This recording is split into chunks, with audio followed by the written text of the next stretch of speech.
Hello viewers, welcome to our channel. ఈరోజు మనం ఒక ముఖ్యమైన కాన్సెప్ట్ పాలిటీలో మోషన్ ఆఫ్ థ్యాంక్స్ గురించి డిస్కస్ చేయబోతున్నాం. ఇది ఎందుకు డిస్కస్ చేస్తున్నాం అనడానికి కాంటెక్స్ట్ చెప్తాను. సో మోషన్ ఆఫ్ థ్యాంక్స్ జనరల్గా మనకి ప్రతిసారి లోక్సభలో కానీ రాజ్యసభలో కానీ పాస్ అవుతూ ఉంటుంది. బట్ ఇక్కడ మేజర్గా ఏం జరిగింది అని అంటే ప్రైమ్ మినిస్టర్ రిప్లై లేకుండానే మోషన్ ఆఫ్ థ్యాంక్స్ ఇప్పుడు పాస్ అయింది. అంతేకాకుండా లోక్సభలో ప్రధానమంత్రి గారి మీద దాడికి యత్నం జరిగింది అంటూ స్పీకర్ చెప్పడం, అందుకోసమే ఆయన రిప్లై ఇవ్వకుండా సేఫ్టీ కన్సర్న్స్ దృష్ట్యా ఆయన్ని బయటకు పంపించడం జరిగింది అని చెప్పి మనకి మీడియా రిపోర్ట్స్ చెప్తున్నాయి. సో అసలు ఇక్కడ ఏం జరిగింది, మోషన్ ఆఫ్ థ్యాంక్స్ పాస్ అయింది కానీ లోక్సభలో ప్రధానమంత్రి గారు రిప్లై ఎందుకు ఇవ్వలేకపోయారు, అసలు మోషన్ ఆఫ్ థ్యాంక్స్ గురించి మనం తెలుసుకోవాల్సిన ఇంపార్టెంట్ ఇన్ఫర్మేషన్ అంతా కూడా ఈ వీడియోలో మనం డిస్కస్ చేస్తాం. సో ఒకసారి ఇన్ఫర్మేషన్లో మనం ఏ టైప్ ఆఫ్ ఇన్ఫర్మేషన్ డిస్కస్ చేస్తామో చూస్తే, కాంటెక్స్ట్, ఎందుకు రిప్లై ఇవ్వలేకపోయారు, ఇక్కడ రోల్ ఆఫ్ స్పీకర్ ఎలా ఉంటుంది మోషన్ ఆఫ్ థ్యాంక్స్ విషయంలో, అలానే అపోజిషన్ ఎందుకు ప్రొటెస్ట్ చేస్తోంది, అసలు ఈ మోషన్ ఆఫ్ థ్యాంక్స్ అనే కాన్సెప్ట్ ఎక్కడి నుంచి బారో చేసుకున్నాం, దానికి ఉన్న కాన్స్టిట్యూషనల్ బేసిస్ ఏంటి, దాంట్లో ఉన్న ఫీచర్స్ ఏంటి, అమెండ్మెంట్స్ చేయొచ్చా లేదా, ఓటింగ్ ఎలా జరుగుతుంది, అండ్ ఫైనల్ కన్క్లూషన్ చూద్దాం. ఇది GS paper 2 polity point of వ్యూలో వెరీ ఇంపార్టెంట్ టాపిక్. సో ఇప్పుడు మనం డిస్కస్ చేయడానికి రీజన్ ఆల్రెడీ మనం చూసాము. లోక్సభలో మోషన్ ఆఫ్ థ్యాంక్స్ పాస్ అయింది without prime minister's reply. So ఇక్కడ మెయిన్గా ప్రధానమంత్రి గారు ఎందుకు రిప్లై ఇవ్వలేకపోయారు అని అంటే అపోజిషన్ పార్టీస్ కాన్స్టాంట్గా స్లోగనీరింగ్ చేయడము, ట్రెజరీ బెంచెస్ వైపు వాళ్ళు రావడం జరిగింది అని చెప్పి రిపోర్ట్ చెప్తోంది.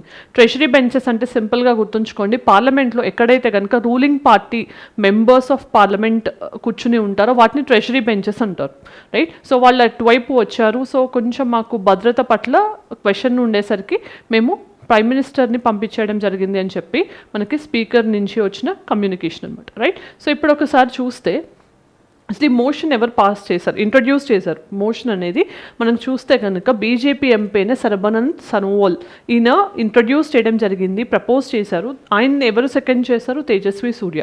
మరి ఈ తేజస్వి సూర్య ఎక్కడి నుంచి ఎంపీగా గెలిచారు అని తెలిస్తే మీ కామెంట్ సెక్షన్లో చెప్పండి, రైట్. ఇక్కడ ప్రధానమంత్రి రిప్లై ఎందుకు అవ్వలేదు అని చూస్తే రిపీటెడ్ డిస్ట్రప్షన్స్ జరగడం వల్ల, స్లోగనీరింగ్ ఇవన్నీ చేయడం వల్ల ప్రధానమంత్రి గారు రిప్లై ఇవ్వలేకపోయారు. సో ఫస్ట్ ఇప్పుడు రోల్ ఆఫ్ ద స్పీకర్ ఏంటి, ఇక్కడ మనకు తెలిసిందే ఇప్పుడు జరుగుతున్న 18th లోక్సభకి స్పీకర్గా ఓం బిర్లా గారు వ్యవహరిస్తున్నారు. ప్రీవియస్ లోక్సభకు కూడా ఈయనే స్పీకర్గా వ్యవహరించడం జరిగింది. సో ఈ ఓం బిర్లా గారు మెయిన్గా రోల్ ఏంటి అంటే, ఫస్ట్ అసలు మనకి మోషన్ ఆఫ్ థ్యాంక్స్ ఇంట్రడ్యూస్ చేసినప్పుడు దాని మీద డిస్కషన్ జరిగిన తర్వాత మోషన్ పాస్ అవుతుంది, అంటే ఓటింగ్ అనేది జరుగుతుంది. ఓటింగ్ జరుగుతుంది అక్కడి వరకు ఫైన్. బట్ ఇక్కడ ఏం జరిగింది అని అంటే అపోజిషన్స్ కొన్నిసార్లు క్వశ్చన్ చేస్తారు, మోషన్ ఆఫ్ థ్యాంక్స్ కొన్ని అమెండ్మెంట్స్ ప్రపోజ్ చేస్తారు. ఆ అమెండ్మెంట్స్ని పాస్ చేయాల్సిన అవసరం ఉంటే హౌస్ పాస్ చేస్తుంది. ఇక్కడ ఈ అమెండ్మెంట్స్ అనే వాటిని ఓట్ చేయడానికి పెట్టేది ఎవరు, రోల్ ఆఫ్ స్పీకర్ అనమాట.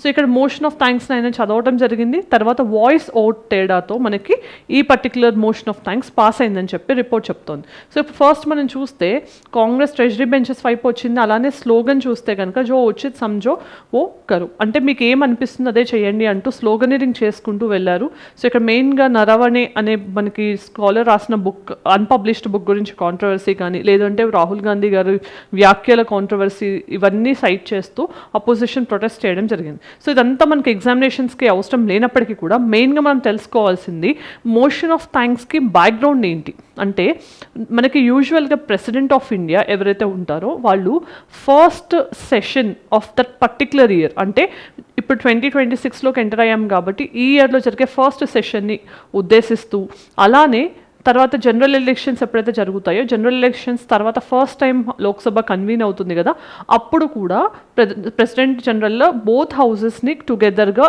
మనకి అడ్రస్ ఇస్తూ ఉంటారనమాట. సో ఇక్కడ మనం గుర్తుంచుకోవాల్సింది, ఎప్పుడు బోత్ హౌసెస్ని అడ్రస్ చేశారు, Jan 28. ఆ రోజు ఎందుకు అడ్రస్ చేశారు అంటే first day of budget session. So మనకు తెలిసిందే కాన్స్టిట్యూషన్లో లేనప్పటికీ కూడా as a matter of practice మనం 3 సెషన్స్ని ఫాలో అవుతున్నాం, బడ్జెట్ సెషన్, వింటర్ సెషన్, అలానే మాన్సూన్ సెషన్ ఆఫ్ పార్లమెంట్ అని మనం 3 సెషన్స్ని ఫాలో అవుతూ ఉంటాం. దాంట్లో ఫస్ట్ బడ్జెట్ సెషన్ అనేది 28th జనవరి రోజు మనకి స్టార్ట్ అయింది, 29th జనవరి రోజు ఎకనామిక్ సర్వే టేబుల్ అయింది, 1st ఫిబ్రవరి రోజు బడ్జెట్ ప్రవేశపెట్టారు. సో ఆ సిరీస్ జరుగుతోంది. ఫస్ట్ డే రోజు యూజువల్గా క్యాలెండర్ ఇయర్లో first day or financial year ఏదైతే ఉంటుందో మనకి స్టార్ట్ అవ్వగానే ఆ పర్టికులర్ మంత్లో మనకి ఫస్ట్ అడ్రస్కి సంబంధించి ఫస్ట్ డే రోజు president of India addresses both houses together అనమాట. అనమాట. ఇక్కడ ముఖ్యంగా మీరు గుర్తుంచుకోవాల్సిన అంశాలు ఏంటి అంటే మోషన్ ఆఫ్ థ్యాంక్స్. అసలు దీనికి కాన్స్టిట్యూషనల్ బేసిస్ ఏంటి అని చూస్తే article 87 of Indian constitution is providing the basis. అసలు ఇదేంటి ఈ కాన్సెప్ట్ అంటే జనరల్గా ఈ కాన్సెప్ట్ని మనం యూకేలో చూస్తే అక్కడ స్పీచ్ ఆఫ్ ద థ్రోన్ అని అంటారు అనమాట, రైట్. సో మనకి ఎవరైతే ప్రెసిడెంట్ అక్కడ క్వీన్ కానీ కింగ్ కానీ ఉంటారు కాబట్టి వాళ్ళు ఇచ్చే స్పీచ్ని ఇన్స్పైర్ చేసుకుని ఈ కాన్సెప్ట్ని మనం తీసుకోవడం జరిగింది. సో ఇదేంటి అంటే ఒక ఫార్మల్ పార్లమెంటరీ మోషన్ అనమాట, మోషన్ ఆఫ్ థ్యాంక్స్. ఇది దీంట్లో ఏం చేస్తారు అని అంటే గ్రాటిట్యూడ్ అనమాట. లోక్సభ హౌస్ మొత్తం కూడా ప్రెసిడెంట్కి గ్రాటిట్యూడ్ని కన్వే చేయడానికి మోషన్ ఆఫ్ థ్యాంక్స్ని పాస్ చేయడం జరుగుతుంది. సో ఇక్కడ గుర్తుంచుకోవాల్సింది లోక్సభలో సెపరేట్గా రాజ్యసభలో సెపరేట్గా డిస్కస్ చేస్తారు, ఇది గుర్తుంచుకోవాలి. ఎందుకంటే ప్రెసిడెంట్ ఉభయ సభల్ని ఉద్దేశించి ప్రసంగిస్తారు కానీ ఈచ్ హౌస్లో సెపరేట్గా డిస్కషన్ అనేది జరుగుతుంది. సో మెయిన్గా గుర్తుంచుకోవాల్సింది ఇక్కడ పాలసీ స్టేట్మెంట్స్ అనమాట. అంటే గవర్నమెంట్ లాస్ట్ ఇయర్ ఏం చేసింది, ఈ ఇయర్ ఏం చేయాలనుకుంటుంది అంతా కూడా డీటెయిల్ చేస్తారు. సో ఇక్కడ మెయిన్గా గుర్తుంచుకోవాల్సిన అంశం ఏంటి అంటే ఇక్కడ ప్రెసిడెంట్ ఆఫ్ ఇండియా పర్సనల్గా దీన్ని ప్రిపేర్ చేసుకోరు, ఆల్రెడీ క్యాబినెట్ ప్రిపేర్ చేసిన దాన్ని రీడౌట్ చేస్తారు అంతే. ఇది గుర్తుంచుకోండి. జనరల్గా వాళ్ళు ఇచ్చిన స్టేట్మెంట్స్ని రీడౌట్ చేస్తారు తప్ప అక్కడ ఉన్న వాటిని డీవియేట్ అయ్యే ఛాన్స్ ఉండదు. కానీ ఈ మధ్య కాలంలో మనం చూస్తే తమిళనాడు అసెంబ్లీలో కానీ ఇలాంటి చోట్ల మోషన్ ఆఫ్ థ్యాంక్స్లో ఉన్న వాటి నుంచి కొంచెం డీవియేషన్ చేయడము, అక్కడ గవర్నర్ అంటే వాకౌట్ చేయడం ఇవన్నీ జరుగుతున్నాయి. సో అన్ఫార్చునేట్, కాన్స్టిట్యూషనలిజం అనేది ప్రొటెక్ట్ చేయాలి.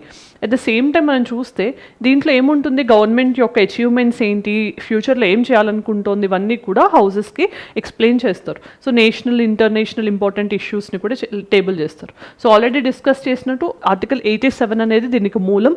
ఇక్కడ president of India first session of after every general election, అలానే first session of every year తర్వాత ఈ హౌస్ ఆఫ్ బోత్ హౌసెస్ని ఉద్దేశించి అడ్రస్ చేస్తారు. సో ఇక్కడ గుర్తుంచుకోవాల్సింది రీజన్స్ ఫర్ సమ్మన్స్ అనేవి ఇన్ఫార్మ్ చేస్తారు, ఎందుకు కాల్ చేయాలనుకుంటున్నారు అనేది కూడా ఎక్స్ప్లెయిన్ చేస్తారు. ఇక్కడ మెయిన్గా గుర్తుంచుకోవాల్సిన అంశం ఏంటి అంటే ఇది ఒక జాయింట్ సిట్టింగ్ కాదు. అంటే ప్రెసిడెంట్ ఎప్పుడైతే అడ్రస్ చేస్తారో అప్పుడు రెండు హౌసెస్ కూర్చుని ఉంటాయి అనుకున్నాం కదా, అది జాయింట్ సిట్టింగ్ కాదు. జాయింట్ సిట్టింగ్ అనేది మనకు ఆర్టికల్ 108 ప్రొవైడ్ చేస్తుంది.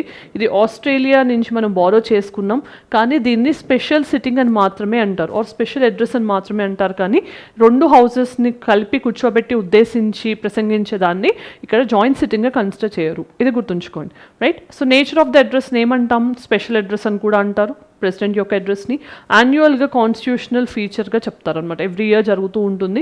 ఒక్కొక్క సంవత్సరంలో ఎలక్షన్ జరిగిన ఇయర్లో అయితే 2 times కూడా జరుగుతుంది. సో మెయిన్గా దీన్ని స్పీచ్ ఫ్రమ్ ద థ్రోన్ అని అంటారనమాట, రైట్. సో యూకేలో ఉన్న కాన్సెప్ట్ని మనం బారో చేసుకోవడం జరిగింది. సో ఇక్కడ అమెండ్మెంట్స్ చేయొచ్చు ఆ మోషన్ ఆఫ్ థ్యాంక్స్కి అంటే జనరల్గా చేయొచ్చు.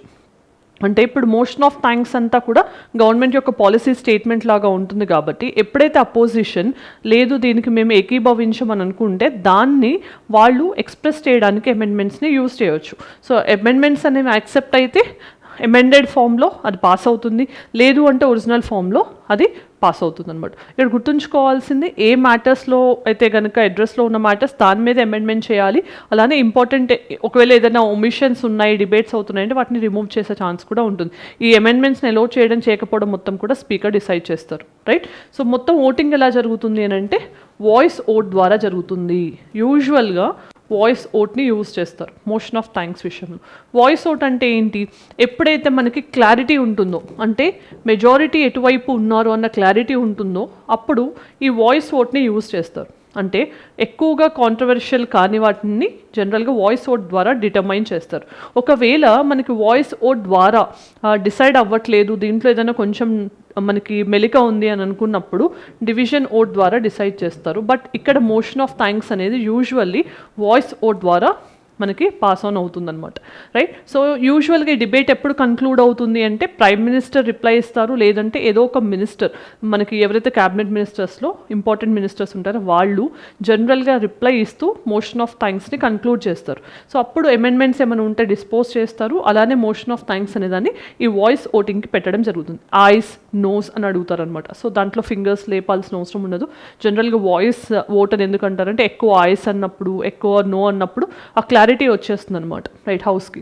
సో ఇది సిగ్నిఫికెన్స్ ఎందుకు అంటే ఈ మోషన్ ఆఫ్ థ్యాంక్స్ అనేది గవర్నమెంట్ యొక్క పాలసీ స్టేట్మెంట్ అయినప్పటికీ కూడా అది పాస్ అవ్వలేదు అని అంటే గవర్నమెంట్ రిజైన్ చేయాల్సిన అవసరం ఉంటుంది. చాలా చాలా ఇంపార్టెంట్. కట్ మోషన్స్ కానీ, నో కాన్ఫిడెన్స్ మోషన్ కానీ, లేకపోతే మోషన్ ఆఫ్ థ్యాంక్స్ కానీ పాస్ అవ్వాలి. ఇవన్నీ నో కాన్ఫిడెన్స్ మోషన్ పాస్ అయితే గవర్నమెంట్ రిజైన్ చేస్తుంది. మోషన్ ఆఫ్ థ్యాంక్స్ పాస్ అవ్వకపోతే కూడా గవర్నమెంట్ రిజైన్ చేస్తుంది. ఎందుకని అంటే మీరు గవర్నమెంట్ ఏం చేసింది అనేది ఎక్స్ప్లెయిన్ చేస్తున్నారు, కానీ అది పాస్ అవ్వలేదు అంటే హౌస్ ఏదైతే లోక్సభ మిమ్మల్ని ఎన్నుకుని మెజారిటీ ఉంటేనే మీరు అవుతున్నారు, ప్రైమ్ మినిస్టర్ కానీ క్యాబినెట్ కానీ. సో మీకు ఆ కాన్ఫిడెన్స్ పోయినట్టు అర్థం అనమాట. అందుకోసమని మోషన్ ఆఫ్ థ్యాంక్స్ పాస్ అవ్వాలి. పాస్ అవ్వని పక్షంలో గవర్నమెంట్ రిజైన్ చేయాల్సిన అవసరం ఉంటుంది, రైట్? సో ఇక్కడ defeat of the government or no కాన్ఫిడెన్స్ని రిఫ్లెక్ట్ చేస్తుంది కాబట్టి. నెక్స్ట్ మనం చూస్తే లిమిటేషన్స్ ఏంటి అంటే కొన్ని విషయాలను మనం డిస్కస్ చేయడానికి ఉండదు. ఎలాంటి విషయాలను డిస్కస్ చేయకూడదు అని అంటే మోషన్ ఆఫ్ థ్యాంక్స్ కింద 3 things ఆల్రెడీ సెంట్రల్ గవర్నమెంట్ యొక్క రెస్పాన్సిబిలిటీలో ఉన్న మ్యాటర్స్ని మీరు డిస్కస్ చేయకూడదు. స్టేట్ లిస్ట్కి సంబంధించిన మ్యాటర్స్ని డిస్కస్ చేయకూడదు. అలానే ప్రీజుడైజ్ ఉన్న మ్యాటర్స్ అంటే ఆల్రెడీ జ్యుడిషియరీ కింద ఉన్న మ్యాటర్స్ని మనం డిటర్మైన్ చేయకూడదు. ఇవన్నీ కూడా మోషన్ ఆఫ్ థ్యాంక్స్లో ఇంట్రడ్యూస్ చేయకూడదు, డిస్కస్ చేయడానికి ఉండదు. సో దాంతోపాటు ఈ మోషన్ ఆఫ్ థ్యాంక్స్ గురించి జరుగుతున్న డిస్కషన్లో కానీ డిబేట్లో కానీ ఎక్కడా కూడా ప్రెసిడెంట్ ఆఫ్ ఇండియా యొక్క పర్సనల్ నేమ్ని యూజ్ చేయకూడదు.